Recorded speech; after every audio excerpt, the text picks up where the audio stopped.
The Jackson City Council unanimously passed the policy today to help monitor hate crimes in the city. WJTV's Mallory Pullen joins us live in our studio with more on this historic ordinance. Mallory.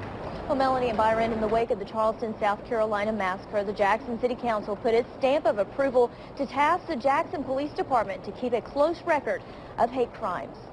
Thank you, colleagues, for supporting this. Without question, the Jackson City Council passed a new ordinance requiring law enforcement to more accurately document and report hate crimes. Hate crimes are not handled by local law enforcement. They're handled by the FBI. That's right. How is this ordinance going to make any kind of real impact? So at our level, we don't determine a crime to be a hate crime.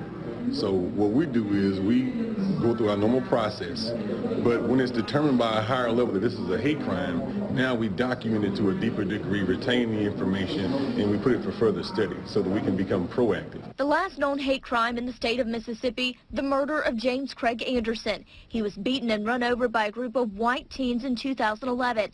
10 suspects are now behind bars, one serving a life sentence. According to the ordinance, there are 36 hate groups in our state, but in 2011, Mississippi reported a disproportionately low number of hate crimes. This ordinance seeks to address that underreporting by asking the police department to develop training and procedures for identifying hate crimes and reporting those statistics to the FBI. MC Law Professor Matt Steffi says the ordinance is designed to help federal agencies like the FBI and the Department of Justice. While hate crimes are prosecuted by the District Attorney's Office here in the state of Mississippi and by the U.S. Attorney's Office and the FBI at the federal level, that the federal government relies on local law enforcement for statistical data and the identification of hate crimes. In turn, the Jackson Police Department will now have to train, identify victims, and provide an annual report on hate crimes to the city of Jackson.